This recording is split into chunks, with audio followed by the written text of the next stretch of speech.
So kids learn from imitating adults. I mean, this is a classic slide, but I mean, little kids look at what adults do. Give a baby or a toddler a phone, a toy phone. What do they do with it? They put it up to their ear and pretend they're on the phone. I mean, it's just, this is what kids learn from. So think about where kids get their information. They watch what older kids do. You know this if you've had siblings for your child. Or they'll watch what adults do. Or they'll watch television. Or they'll watch computers. And that's where they get their ideas, and they imitate. And that's what they do. And we know the same thing happens with young athletes and older athletes. So the single most significant factor in a young person drinking or using marijuana is watching what other people do, hanging out with people who use marijuana or alcohol. That's where they learn how to do it. That's where they're actually brought into the group and shown how to do it. I'll give you an example. A young athlete who's in 9th grade or 10th grade and he goes to a party and all the seniors are there drinking or smoking weed. Do you have any idea how hard it is for that kid to say, no, I'm not doing it? And it doesn't have anything to do with your parenting style or how great a mother or father you are. It has to do with those kids that they hang out with and they see them doing it. And maybe they see it the first week and they just go, no way. Walk away, hide in the background. Next week they see it again. Next week they see it again. If you let kids hang around it, eventually most kids are going to try it. That's how it all happens. And that's the beginning of a process once you cross that line. And we know it and we've seen it. And that's why we've tried to encourage school districts to say and take a stance that, hey, you know what? We don't even want you around it. Well, if you can't do that as a school district or a community, I can tell you who can do it. A mother or a father. That's the safest thing you could do to your kid. Know where they are, who they're with, and what they're doing. Because if you don't, you're up for grabs. This is a brain scan of brain activity in a healthy 15 or 16-year-old doing a simple memory task. It was research done by Susan Tapert out at San Diego Hospital. This is a landmark study that blew the lid off how much you could damage a young brain with alcohol. On the bottom is a brain scan of a 15 or 16-year-old heavy alcohol abusing kid doing the same exact memory task. There's just no brain activity. They've damaged the pathways for being able to retrieve memories or use their memory. And if you look at these two slides, it's pretty easy to see the lack of activity in these kids. To get in the study, you had to be 15 or 16, either group, and the kids on the bottom, the kids in the alcohol abusing group, were in rehab. The average kid in the study, to get in, you had to have been drunk 100 times in your life already at age 15 or 16. When the study was concluded, it was determined that the average kid in the study had been drunk 750 times. So those kids don't just have a brain that's like, you know, hurt and it's going to heal or regenerate or repair. They have brains that are trashed that you will never repair. They will have glitches the rest of their life. The three parts of the brain that most people use on a day-to-day basis are right up front for cognitive function, thinking, and movement. Here's pre-movement, here's movement, all right? This is an old scan. This is from a scan we got out of Russia. This is brain activity during physical activity. It's like a light show. It's like a firestorm, which is a pretty interesting way of looking at it. But if you practice sports stuff, none of it's random. That's all practiced and right to the T, right to the point. Best example of it is to watch like gymnastics. You know, you make one little mistake, it's over. You know, it has to be perfect. Everything, your landing, all that stuff. So they first did brain mapping studies. A lot of them were done in California to look at different parts of the brain, like, you know, PTS, you know, post-traumatic stress and fear and pain and empathy, and I mean, different places in the brain. But they've taken it to a whole new level with the new studies that they've done with the Human Connectome Project to look at the circuitry in the brain. So these are not like an artist's rendition of the circuits in the brain. These are the actual pictures of the electrical circuits in the brain, how the brain communicates with the thinking part of the brain and other parts of the brain.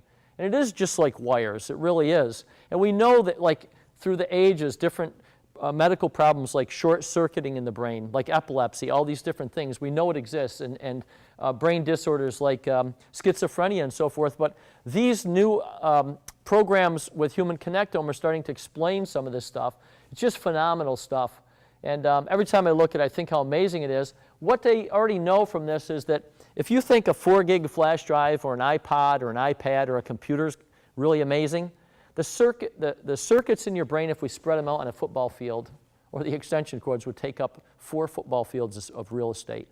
So, I mean, it's absolutely incredible. And all I'm trying to do for kids like we did today with 9th and 10th graders, the whole school, not just athletes, is just say, man, if you could appreciate taking care of anything, take care of this. Because that's the most important thing you've got that you've got to use the rest of your life. We also know that the brain builds up either energy deficits or energy reserves over several days and will function at that level. And the number of days is 1 to 3 days. If you have something really important coming up, anybody, adults, kids, athletes, musicians, anybody, 1 to 3 days out, you have to start resting your brain. Otherwise, it's going to be at a deficit. It's not going to function at an optimum level. So out of Human Connectome, they generated some videos. Just wanted you to see this because it's pretty amazing. I have to play it off desktop. This is a video of brain activity during physical activity. 8 billion neurons of 100 billion neurons firing during physical activity. I mean, when you look at this and you think like where we've come from with, hey, that's probably not real good for you, to being able to show something like this, it's absolutely incredible. And when I show this and I think about an athlete who's out on a court or a field and you're on defense and somebody's coming towards you and you've got to make a decision in seconds, microseconds, how much your brain is reading and functioning and deciding, all that processing happening in an instant. It's so incredible. Or think of somebody who's so intelligent that they can just remember all these different things. Your brain is it's just incredible. So anyway, we try to gain, give somebody the information so that maybe they can appreciate this.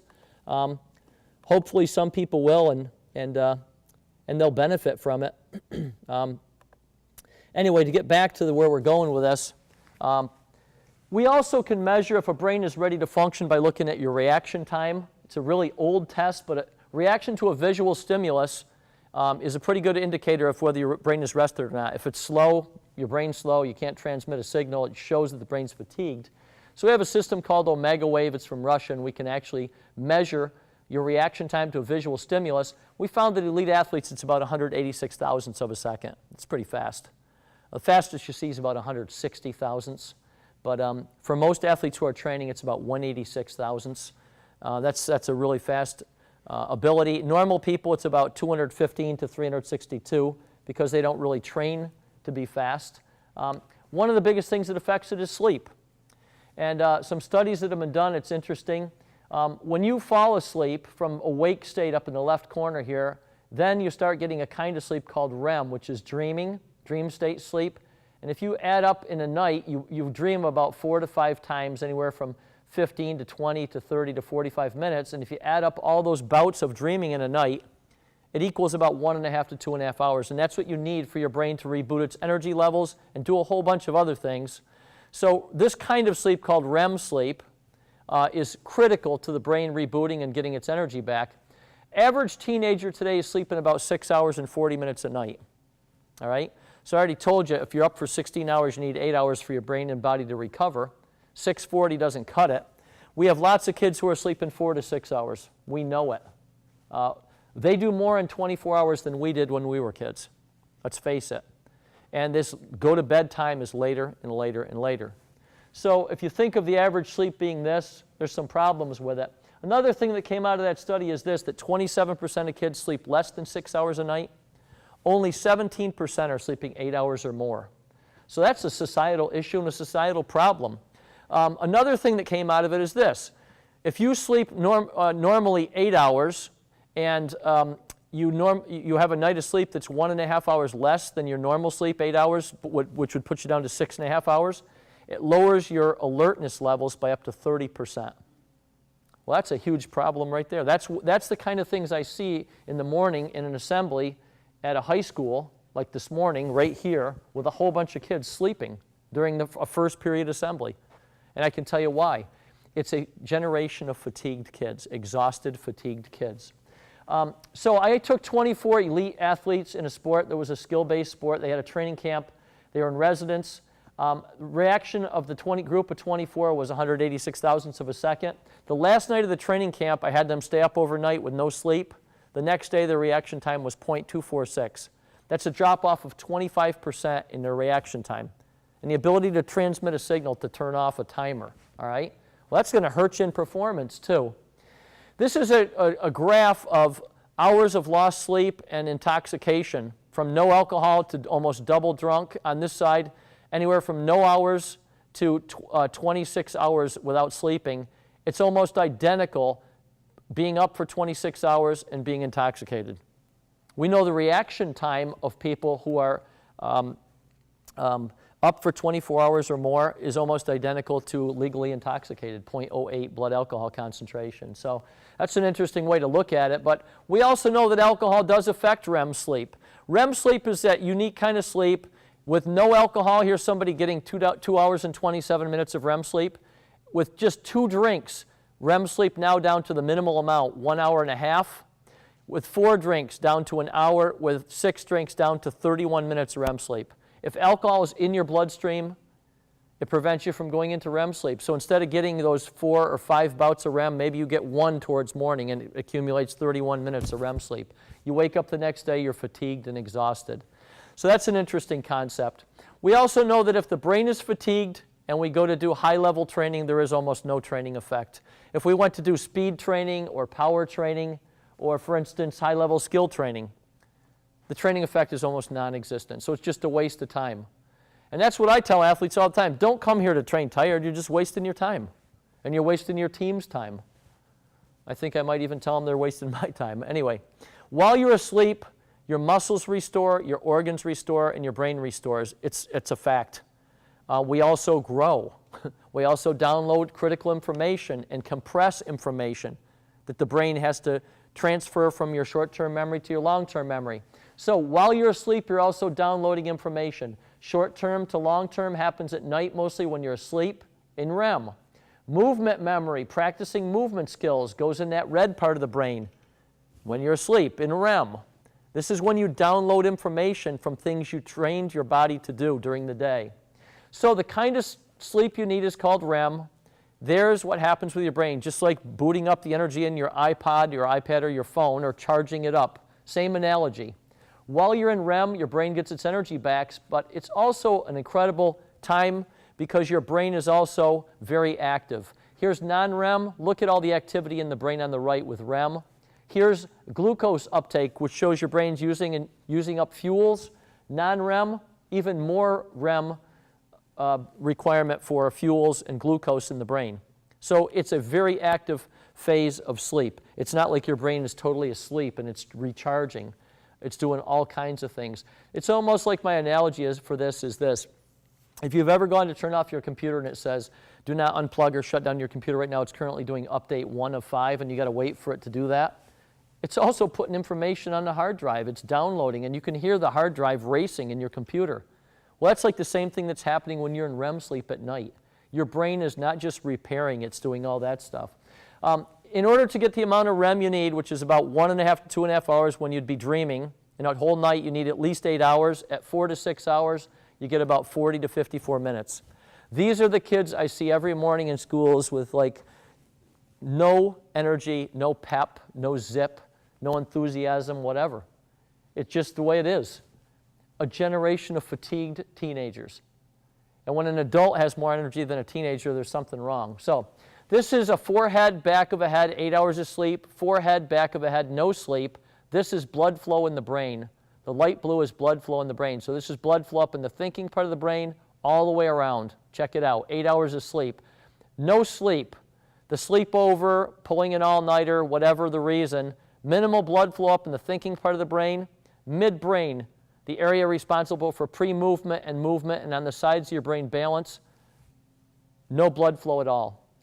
Well, good luck having this function at a high level because it's almost impossible. And here's one for you parents at home if you're watching this. Here's your brain before you have children. Here's your brain after. All right? Just kidding. Here's the scoop. Think of when you brought home the baby from the hospital, your first child. And then you have all that broken sleep and you never get into REM and you're waking up every hour or every 2 hours to feed babies or change diapers or whatever. And think of how absolutely critically fatigued you are. Neural fatigue. And then the next day, how you have no energy. And you're just saying, oh, how am I going to make it through this day? You go up a flight of stairs, you're exhausted. There's the answer. Blood flow alone, there's the answer. So think how this basically paints the picture of how important sleep is.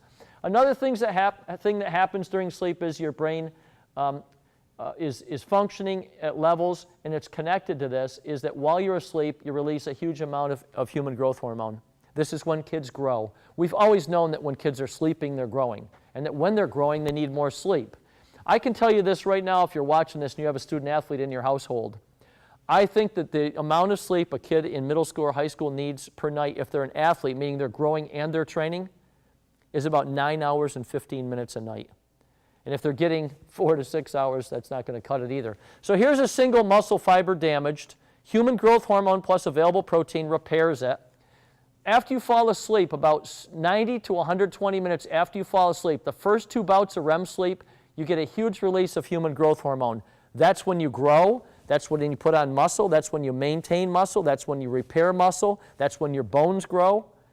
This is the single biggest factor in a kid growing is the first 2 bouts of REM sleep, they release human growth hormone. Largest release in 24 hours, even more than when you do physical work or training.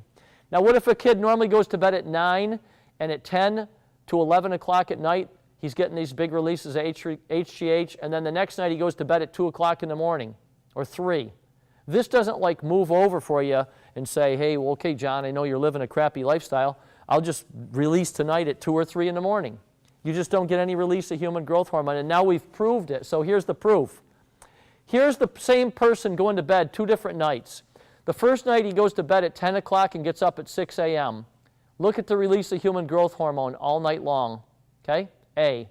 Then 2 nights later he goes to bed at 12 o'clock midnight and gets up at 8 a.m. That's 8 hours also. But look at the lack of release of human growth hormone because he went to bed too late. He missed the release.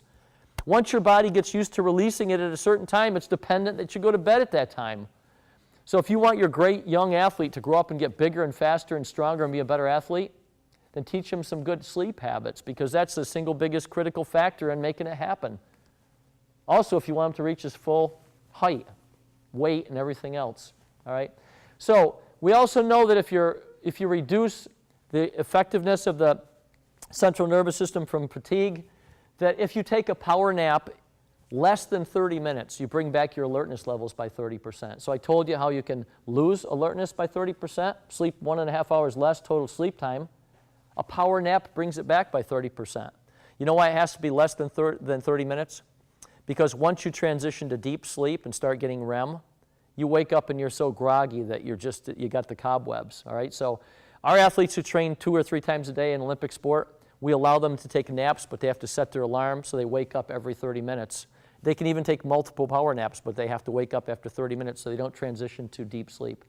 Otherwise, when they wake up, maybe they'll wake up for the second half of their workout. So that's pretty interesting. Your visual cortex, the eyes take in about 120 million bits of information per second. Visual cortex drains a lot of the brain's energy. We know this now with studies that have been done. Matter of fact, if you're looking at something, the visual cortex is here in the back of the head. The ability to track and follow moving objects, the ability to determine depth between objects, or the ability to determine the speed or velocity an object is traveling really drains the brain's energy quickly. I think you can all experience this, especially driving and driving at night. Wicked fatigue factor in the human brain. All right. So here's some of the research on this. This is from Dr. Gary Small at UCLA. This is the amount of brain energy engaged when somebody's reading a book. Here's the amount of energy engaged when somebody's Googling on the internet. So if you want to think about using a computer, it's very taxing on the brain. Anyone who's ever been on a computer all day long, 4, 5, 6, 10 hours, doing whatever, at the end of the day, you get up and walk away from the computer, your brain is like scrambled, okay? It's high fatigue factor. It's not a static thought process to be on a computer, for one thing. But nearly 2/3 the brain's energy is engaged when you're on a computer. So it's created some problems with technology. One of those that it's created is called blue light, all right? Blue light is a kind of frequency of light that comes from computers, TV, or phones. And if you look at blue light all the time, it basically shuts off a gland in the middle of the brain, a very tiny gland about the size of a pea called pineal gland that releases melatonin. Melatonin is what makes you get sleepy and tired in the absence of light. So at night, when it used to get dark in the old days, you had candle light or fire. That's orange light or yellow light. Does not affect the pineal gland at all, the frequency of yellow light or orange light or red light. That's why alarm clocks are made with red digits. Get it? All right? So here's the scoop. Blue light, just the opposite. prevents the pineal gland from releasing any melatonin, keeps the brain agitated, activated. You can't fall asleep. So we looked into this. Here's what we found. Blue light prevents the brain from shutting down. It also, we found studies that say that if you limit blue light, you have to start limiting it 1.5 hours before you go to bed. So if you've got kids and they're looking at TV or computers or their tablets or their iPhones, and especially in the dark, TV in the dark, computers in the dark, phones in the dark, it magnifies the effect of blue light on the brain even worse. It's better to have ambient lighting on the room because it basically dissipates a lot of the blue light. Other forms of light, like white light and light bulbs, incandescent bulbs. So here's the scoop. Kids now are watching only 5% more TV in the last 5 years than they were, but internet time's gone up 121%. All right, so now about 13 hours a week from each of those sources. Well, I don't know who has 26 hours a week to do school and be an athlete or be in clubs or dance or music or anything and be successful. Kids need to start thinking about what they do in their spare time because 26 hours is an awful lot of time to come up with, and I think I know where they're coming up with it. 11:30, 12 o'clock, 12:30, 1 o'clock, 2 o'clock in the morning. Then that's going to cut into all these other positives that you could have been on. So 13 hours per week of TV time, I don't know how it can happen, but let's just say this. People are wasting a lot of time on the internet. Maybe that's a place to start to cut back on some of the time. And when I look at a statement like this, how many times a day, how many hours a day, it starts to all come into focus. You can't do it all. And I just continue to see young people who have to be connected for some reason, and those connection times are interfering with some really important things for their lives. If you think you can use stimulants to overcome the deficits of central nervous system fatigue, I can tell you just how this one goes. We have 350 plus kinds of energy drinks now in this country for a generation of tired kids. When we were kids, they had tea or coffee, all right, and maybe no dose. I think I remember that. So here's the scoop. This is an unregulated industry. There's all kinds of stimulants. It's not just caffeine. It is dangerous. No one's in charge of these drinks. They've not been investigated, but worse than that, if you use a stimulant when your brain is fatigued, here's what happens. You get an energy spike, and then you sink into even a deeper deficit. It's not much different than if you have low blood sugar and you drink a Coke. You get a sugar spike, you dump insulin, you're even worse than you were before you drank the Coke. Same analogy. You just dig yourself a deeper and deeper and deeper hole. The only way out of this is sleep, REM sleep, or a power nap. That's it, plain and simple. Suffer through the day and get back on the recovery cycle. That's all you can do. Okay, what is this? It's a broken leg. It's an X-ray. Ironically, I think that one of the most amazing things I've heard is that X-rays were invented in Germany in 1895, which I would have said 1920s, 30s. So here's an X-ray of a broken leg, and just like on an X-ray, a leg is either broken or it's not. We now have scans that can show if there's damage in the brain or activity levels in the brain. Here are some interesting ones. There's a damaged brain. You don't have to be a brain scientist to look at it and say, wow, that's not quite looking as good as some of the other ones. Here's the 4 scans you can look at: top, frontal, bottom, and side scan. This is a 17-year-old healthy brain, top, frontal, bottom, and side scan, normal, healthy brain. Here's a severe brain injury. This is a great scan for wearing a seatbelt. You know, massive blunt trauma to the thinking part of the brain, no more thinking part of the brain, and that's what you're looking at here. Here are some of those concussions from the NFL and NHL's concussion studies. Look at some of the damage from these concussions, lower left, in the frontal part of the brain of some of these guys. And I think you guys know that last week the NFL, or 2 weeks ago, came out with $796 million they're going to have to pay out for these concussions. Well, so be it. That's what happens.